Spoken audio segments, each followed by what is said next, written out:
Bismillahirrahmanirrahim. Assalamu alaikum students. Today we will discuss John Donne as a metaphysical poet. First of all, you have to understand that what is metaphysicalism. As you know, meta means beyond and physical means physique. यानी beyond physique.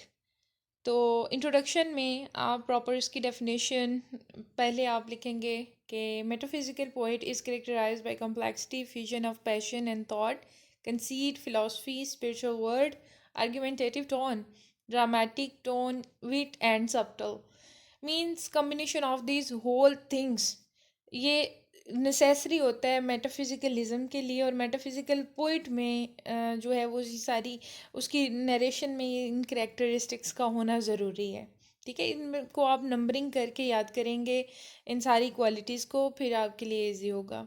अब John Donne जो है उसके क्योंकि आपके syllabus में Sargodha university है या गुजरात यूनिवर्सिटी है, पंजाब यूनिवर्सिटी और बाकी भी कुछ में जॉन डन को ही क्योंकि इंक्लूड किया गया, तो इस राइटर से रिलेटेड जो एक मोस्ट फेमस क्वेश्चन आता है या एक टर्म भी इसके साथ रिलेट की गई वो मेटाफिजिकलिज्म की है।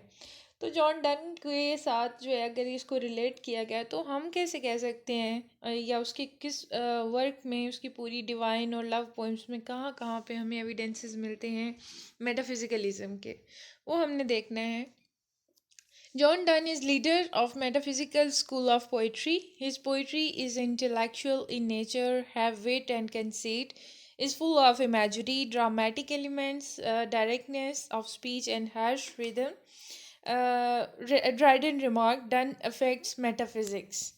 ठीक है, अच्छा यहाँ पे अब हमें क्या नज़र आया कि जॉन डन की जो करेक्टरिस्टिक्स हैं यानी कि उसकी जो नरेशंस हैं या जो भी उसकी पोइट्री है उसके अंदर क्वालिटीज़ क्या क्या हैं, ये सारे फीचर्स हमारे सामने हैं। और ड्राइडन जो है वो एक बहुत फेमस क्रिटिक भी है और मेटाफिजिकलिज्म को भी बहुत वेल डिफाइन उसने किया है और वो खुद भी कुछ लिखता है मेटाफिजिकलिज्म पे। उसने यू कैन से कि उसने भी ट्राई किया और लिखी हैं कुछ पोइम्स। तो वो जॉन डन उसके बारे में उसने ये कमेंट किया कि डन अफेक्ट्स मेटाफिजिक्स मीन्स वो मेटाफिजिकलिज्म और बाकी राइटर्स भी आप यहाँ पे रिलेट कर सकते हैं। जब आप लॉन्ग क्वेश्चन करें इसको सॉल्व कर रहे होंगे एज अ लॉन्ग क्वेश्चन, तब आप डिफरेंट क्रिटिक्स की जो राय है यानी उनकी जो कमेंट्स हैं अबाउट डन्स मेटाफिजिकलिज्म वो आप ऐड करेंगे।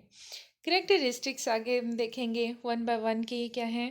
Combination of thought and feelings, passionate thinkings are the sign of metaphysical poetry means passionate feelings number one पे।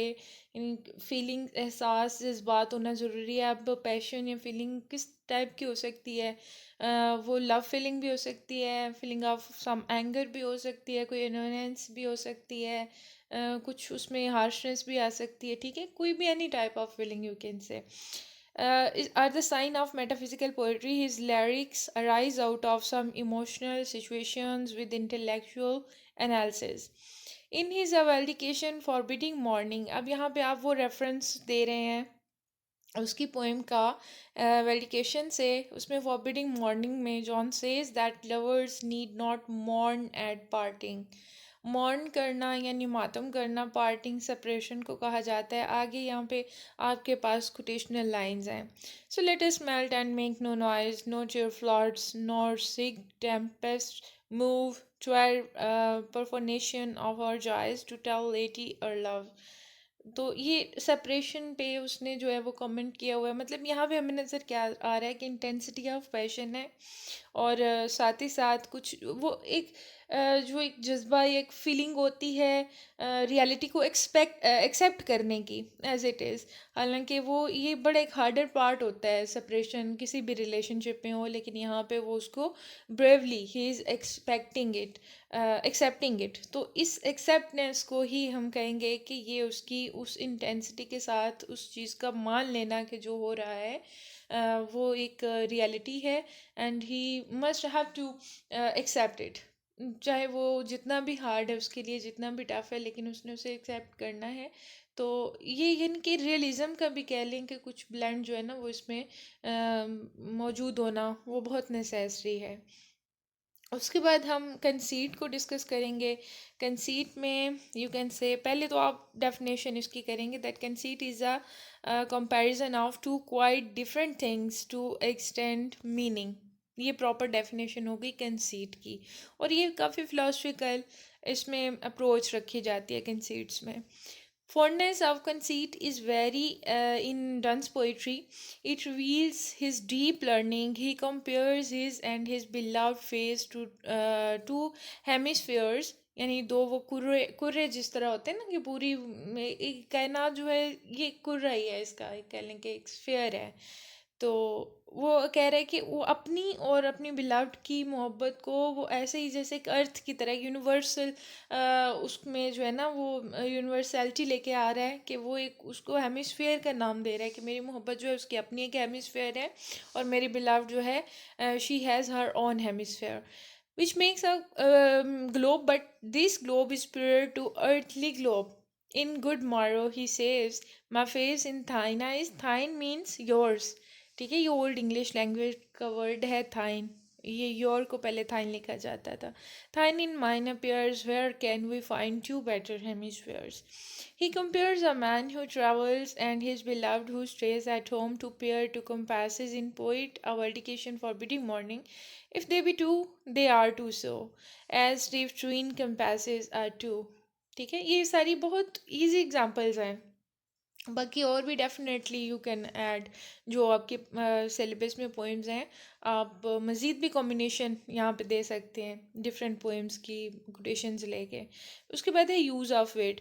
Done is passionate witty and witty passionate. Leishman calls him the monarch of wit. Monarch कहते हैं king को. For example, in his The Flea says, "This flea is you and I, and this our marriage bed and marriage temple is." In The Sun, Rising glorifies his beloved using, "She is all states, all princes, I, nothing else is." मतलब उसके लिए विट, वैसे तो कहते हैं ना intelligence को भी, तो ये उसका एक वो चीज़ों को टू द पॉइंट एक रिलेट करने का अंदाज़ है कि वो डायरेक्ट वे में जो बात अपनी कहना चाह रहा होता है ना, उसके लिए जो साइंस यूज़ कर रहा है और जिन चीज़ों के साथ वो कंपैरिजन कर रहा है वो बड़ी ब्यूटीफुल होती हैं और यूनिक भी हैं अपने आप में। उसके बाद आर्ग्यूमेंटेटिव स्टाइल।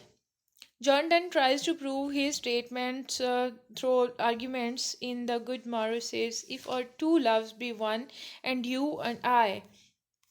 यानी कि ये यहाँ पे जो है वो आर्ग्यूमेंटेटिवली बात कर रहा है। जैसे love so alike that none does like and none can does like, मतलब स्नैचिंग को ही बोलते हैं छीन लेना। In sweetest love I don't go says, "They who one another keep alive never parted be." मतलब अपनी बात को वो आर्ग्यूमेंट्स दे के लॉजिकली जो है ना वो बात करने की कोशिश कर रहा है। The in prohibition says, "Love me that I may die the gentler way, have me because thy love is too great for me."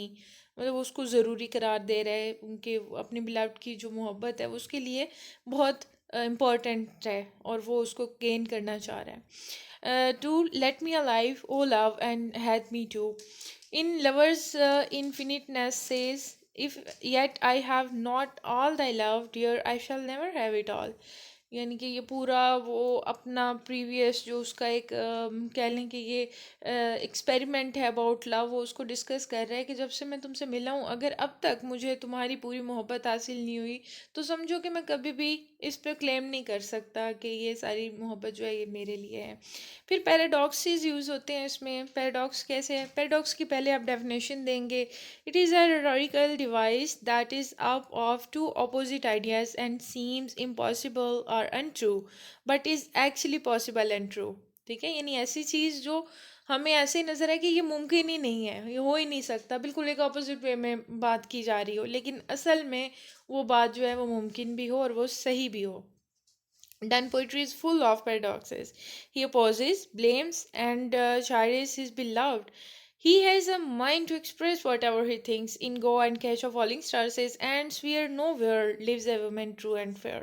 यानी कि एक खूबसूरत औरत हो और साथ ही वो कहते हैं कि लॉयल हो, ये पॉसिबल नहीं है, लेकिन ऑब्वियसली इट्स पॉसिबल। तो ये पैराडॉक्सिकल वे है उसका। उसके बाद है hyperbolic expressions. He uses exaggeration in his poetry to target something which is possible. For example, where he says go and catch a falling star. ठीक है, लेकिन फॉलिंग स्टार जो है वो डेफिनेटली उसको कैच करना भी मुमकिन नहीं है। और सेकंड लाइन देखें, get with a child with child a mandrake root, यानी कि एक मैंड्रक रूट से एक ह्यूमन चाइल्ड जो है वो गेन हो सकता है, वो भी पॉसिबल है। तो उसके बाद कंक्लूजन है, to sum up Donne's unconventional approach to love and divine poetry, his combination of thought and passion and harsh versification makes him a metaphysical poet. तो ये कुछ बस आपका जो है ना वो यहाँ इन चीज़ों से एक कंसेप्ट या एक सीक्वेंस आपको मिल जाता है। That how to attempt paper, आप पहले डेफिनेशंस बताएंगे इन चीज़ों की, जो जो उसकी क्वालिटी है मेटाफिजिकलिज्म में जो पाई जाती हैं चीज़ें। पहले मेटाफिजिकलिज्म की डेफिनेशन, और उसके बाद इन सारी डिवाइसेस की डेफिनेशन, और फिर वहाँ पे कोटेशंस ऐड करते करते आपने इसको कंक्लूजन तक लेके जाना है। So this is your question of metaphysicalism in John done.